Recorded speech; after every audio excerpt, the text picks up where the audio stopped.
falei muitas vezes que eu amo aqui a nossa audiência, né? Uma das melhores audiências do YouTube. O Evandro Amaro diz o seguinte, ó, Ítalo, o impeachment de um ministro do STF é bom mesmo sendo o próximo indicado pelo PT? Eu vou deixar você responder, Ítalo, mas eu vou colocar o meu parecer aqui com total liberdade a você, se eu estiver equivocada, pode puxar minhas orelhas. Evandro, se a nossa Constituição garante que o presidente indique ministros do STF, a mesma Constituição também garante que, se esse ministro do STF, independente de qual presidente o indicou, que o Senado tome a supervisão do que está sendo feito no STF. Tá? Então, assim, não importa o presidente que vai indicar ou não. A gente sabe muito bem que no que tange a qualificações, será trocar 6 por meia dúzia. Mas, no caso de um impeachment, o recado é dado, que é um importante pilar da tal república e da tal democracia, o Senado fazer o seu papel de fiscalizador do STF. Então, assim, pode colocar lá o Fernandinho Beiramar para indicar ministro. Se o Senado fizer o seu papel, nós temos de volta o sistema de pesos e contrapesos. Este é o ponto. Neste momento, eu acho, perdão, que é um dos mais importantes pontos que nós temos que debater e fazer com que as pessoas entendam que não importa quem indica. Ah, mas vamos trocar 6 por meia dúzia, mas o recado fica dado. O Senado retomará as suas prerrogativas constitucionais. Porque tudo que nós estamos passando também passa primeiro no desmonte da nossa Constituição Federal.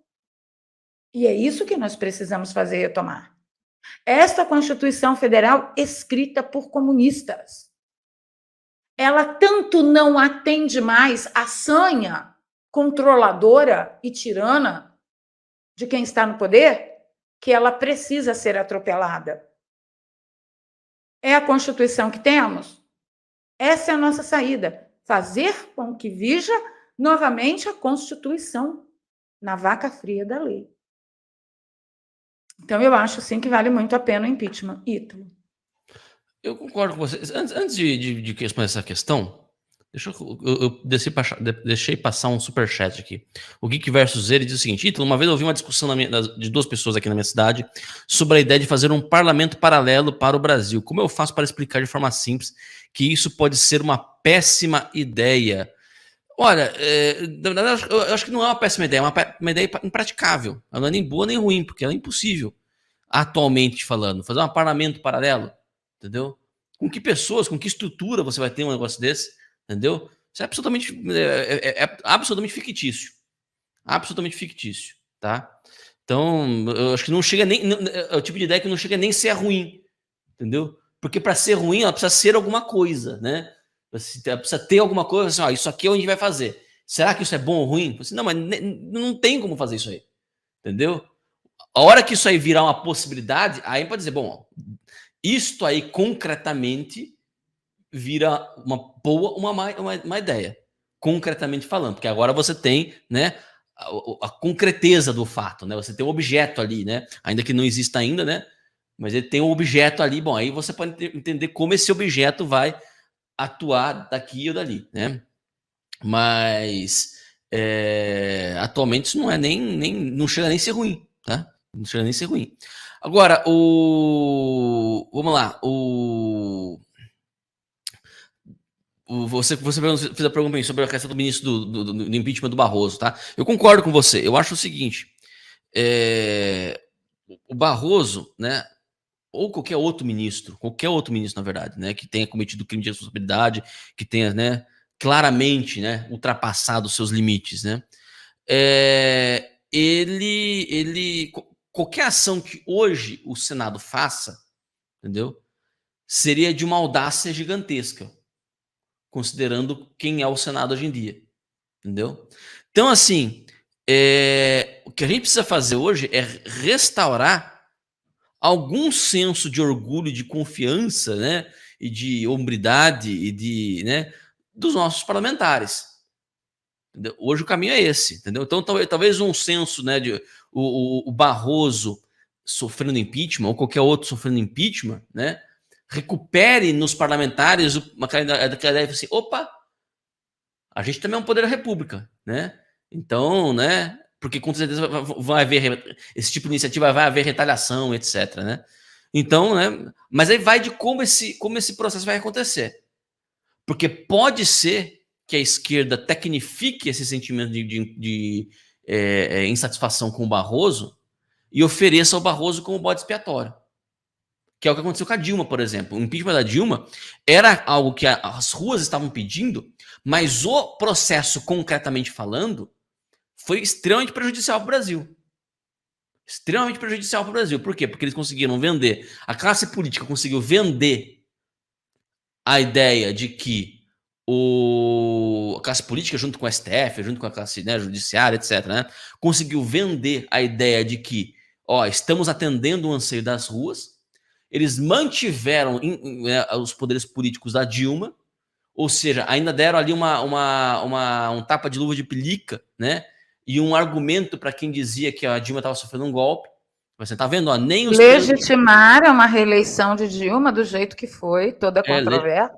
Exatamente, legitimaram, exatamente, entendeu? Então, assim, todo esse processo, né, o processo concreto em si, né, foi extremamente ruim para o Brasil, tá certo? Então, assim, tem que ver como é que vai ser o processo em si, tá? Eu acho o seguinte, sinceramente, eu acho que o impeachment do Barroso não vai sair, a gente conversa, não vai sair, mas eu acho que é preciso a gente ter uma discussão a respeito disso cada vez mais vívida na sociedade civil. Aí, entrando na ideia do parlamento paralelo, não parlamento paralelo, não é isso que tem que ser criado, mas é preciso ser criado algum senso, grupos específicos, né, algum senso de localidade. Por isso a gente fala tanto, eu e a Esther, a gente fala tanto de trabalho de base.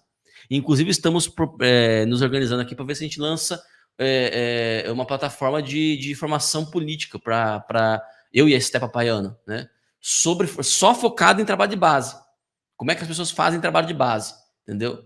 Por quê? Porque aí sim é preciso ter trabalho de base para você ir mostrando para as pessoas a gravidade do problema e as pessoas irem despertando. E quanto mais pessoas espertas, pessoal, mais areia vai sendo lavada embaixo dos pés dessa estátua. Entendeu? Então, entenda uma coisa, esse pessoal tem pé de barro. Entendeu? Toda ditadura tem pé de barro. O que falta é a coragem de chutar esse pé de barro. É isso que precisamos construir nas pessoas. A coragem o suficiente para que as pessoas chutem o pé de barro do ídolo. Tá? O Raquel Veloso Mortimer. Ítalo, você acha que ainda teremos eleições mesmo desse jeito aí com as caixinhas? Eu acho o seguinte, acho que o nosso trabalho não pode depender disso. A esquerda, ela conseguiu inúmeras vitórias institucionais na época do regime militar. Inúmeras vitórias. De que maneira? Foi entrando sorrateiramente no processo. Entrando sorrateiramente na máquina. Entendeu? É assim que a esquerda agiu. Você veja, a esquerda, ela era na década de 60, começo da década de 60. Em meados da década de 80, ela já conseguiu ela já tinha tanto domínio institucional, isso em pleno regime militar ainda acontecendo, ainda existindo, né? Que ela já tinha tanto domínio institucional que ela dominou o que foi dominou a Constituinte. Ela dominou a Constituinte. De que maneira? Ocupando espaço. Ela passou 20 anos de regime militar ocupando espaços. Então imagine se a esquerda virasse assim, não vai ter eleição mesmo, né? Não vai ter eleição mesmo, não está tendo eleição mesmo para presidente, então, né, não adianta fazer nada, vamos ficar, né? Vamos todo mundo para casa e vamos viver a vida, entendeu? Imagina, Imagina se eles fizessem isso. Entendeu? Não teriam tido a vitória que tiveram. Então, nós precisamos dessa audácia, dessa paciência e dessa resiliência. É isso que nós precisamos hoje. E para motivar essas 3 coisas, nós precisamos ter formação cultural e psicológica. E espiritual, lógico. Né? Essas 3 coisas são essenciais para a gente restaurar o Brasil.